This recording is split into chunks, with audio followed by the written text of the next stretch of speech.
Good afternoon, everyone. Winter weather has returned. People in Minot are already shoveling themselves out after several inches have fallen so far today.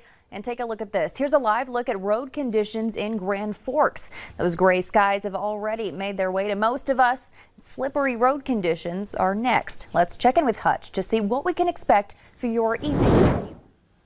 Stacy, thank you so much. Grand Forks seeing a few big flakes fly. Although our temperatures here in the valley have been in those low 30s and upper 30s, streets are wet, but they quickly could freeze up in spots. Now, a look around the area with road reports shows that up in the northwest portion of the state, the DOT map shows that, wow, this is a Devil's Lake area. Look at the roads covered there. So a lot of snow taking place there, and that's now sliding down into the Highway 2 corridor right now. Now, we continue with the winter weather advisory for the area as we go through the evening tonight. And here's a look at the radar. But I want to caution you, as we've mentioned before, that the Mayville radar is out of commission as it's getting an upgrade right now. So because snow systems typically come from clouds that are a little lower in the atmosphere, it's not showing up real well on the radar right here. But we do have snow in Grand Forks, have snow in Fargo, and snow exiting the Minot area. That's going to continue tonight.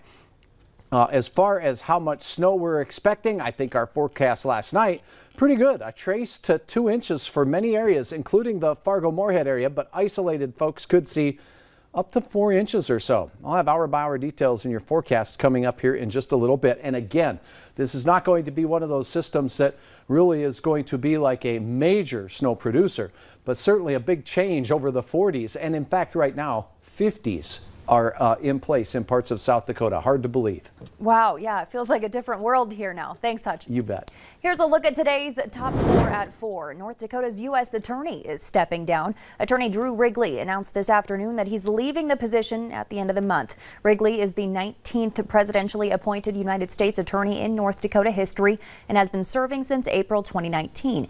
First Assistant U.S. Attorney Nick Chase will take his place until a new U.S. Attorney is nominated by the president and confirmed by the Senate. A man who Fargo police consider armed and dangerous has finally been arrested after nearly a month-long search. 21-year-old Oliver Ty was wanted for attempted murder, reckless endangerment, and aggravated assault in connection to a shooting at the Arbors apartment complex on January 24th. Police say he was taken into custody last night. Another man considered to be armed and dangerous. Grant, do not approach him and call them immediately. He's accused of shooting 3 people at a downtown Fargo bar early Sunday morning. 2 people are safe after falling through the ice on Lake Traverse thanks to a fisherman's quick thinking. Chad Schmidt was in his fish house around 5:30 yesterday evening when he heard something out of the ordinary. He looked out the window. That's when he saw the vehicle sinking into the lake. He grabbed a tow strap and pulled the victims, 56-year-old Pete Kalinas and 72-year-old Lloyd Nelson, out of the water. They refused medical attention. Kids in the Dilworth-Glendon-Felton School District are headed back to the classroom. The district says students will return beginning either March 8th or March 15th. They're waiting for district leadership to meet and decide later this week. DGF also says staff who requested the COVID vaccine have received their first dose and many have received their second dose. North Dakota is a step closer to legalizing marijuana. The North Dakota House of Representatives passed a bill that paves the way for recreational marijuana, albeit with significant restrictions. Lawmakers introduced the bill to get ahead of the legalization effort, which they say is inevitable. Shortly after it passed, the House also passed a decriminalization bill, increasing the legal amount a person can possess without legal penalty. The North Dakota House also passed a bill adding another 3 cents per gallon to the state's gas tax. The tax goes toward paying for road improvements and maintenance. It hasn't been raised since 2005. The proposal also raises the annual fee on electric vehicles from $120 to $200 on hybrid vehicles, $50 to $100, and on electric motorcycles from $20 to $50. Lawmakers say the bill will generate about $44 million in additional revenue over the 2-year budget cycle. There's been a lot of confusion surrounding where and when people can get vaccinated. Drug makers Pfizer and Moderna say they plan to double and even triple the amount of COVID vaccines they're putting out. Stanford's vice president says they're ready. The hospital says they've received more than 2,000 doses already this week. We're starting to see a few hundred more doses delivered from our expectations, so that's a good thing. At this point, Sanford is still vaccinating people in phase 1B, specifically people 75 and older and those 65 and over with 2 or more underlying health conditions. Minnesota officials say more than 300,000 residents are using the state's vaccine connector to help connect them to the COVID vaccine. But some say the steps to sign up caught them off guard. The process includes questions about race, gender identity, and sexual orientation. In a statement, the Minnesota Department of Health says we are gathering demographic data so we can target vaccine messages to specific groups that have traditionally been underserved. The department says the data will be protected but can be seen by state and local health officials and anyone related to the vaccination process. MDH says people won't be prioritized based on their answers to the personal questions. They say they're just trying to make it a fair process for everyone. Here's an easy way for you to stay on top of the latest COVID vaccine related information. Just use our VNL vaccine tracker. Visit our website or simply open your phone camera and point it at the QR code on your screen, then tap the link that pops up.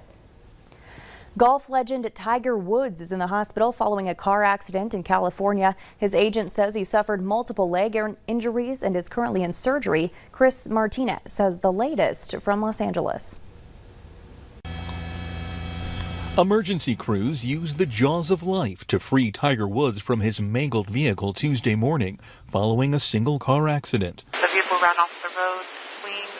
According to the Los Angeles County Sheriff's Department, the golf great was traveling alone along this road near Rancho Palos Verdes when he lost control of the vehicle. The car sustained major damage. Woods was transported to a nearby hospital. His agent says he suffered multiple leg injuries requiring surgery. Woods recently underwent a 5th procedure on his back in hopes of competing in the upcoming Masters tournament in Georgia. Over the weekend, Woods hosted the PGA Tour's Genesis Invitational and spoke to CBS Sports about his road to recovery. I'm feeling fine. I'm a little bit stiff. I have one more MRI scheduled so that we'll see if the annulus is scarred over finally, and then I can start doing more activities. At the time of the accident, the 45-year-old was in the area for an annual golf tournament in the Pacific Palisades and was recently spotted with sports greats, including Dwayne Wade. It's unclear what caused Tuesday's crash. Chris Martinez, CBS News, Los Angeles. Former President Trump issued a statement saying, "Get well soon, Tiger. You are a true champion." The Bison are on the road this weekend as they take on Southern Illinois for their second game of the spring season this Saturday. The pregame show starts at 11 and will take you all the way up to kickoff, scheduled for noon. You can catch all the action on KVLY. This weekend, Gray Media, which owns Valley News Live, is partnering with the Grand Ole Opry to help bring in donations to Feeding America to help those who have been affected by various disasters. Chris Jansen, Travis Tritt, and Haley Witters are some of the artists that will appear. The show will air live this Saturday on KVLY and KXJB at 8 p.m. And tonight on Valley News Live at 9 and 10, we'll meet another area wish kid whose wish to meet SpongeBob was a dream come true. All week, we're introducing you to these amazing kiddos, and you can do your part to help them this Thursday. Valley News team will be partnering with Make-A-Wish for their Miles for Smiles drive, where you can donate your unused Delta or United Airline miles to give area kids and their families memories to last a lifetime. The Senate is asking tough questions of Capitol Police after the deadly riots last month. Next, we'll tell you what they say went wrong. So far in our area, the Devil's Lake Basin reporting upwards of 6.5 inches near Maddock from this system that is swirling through. We'll have your hour-by-hour forecast and details on where it's heading right after this.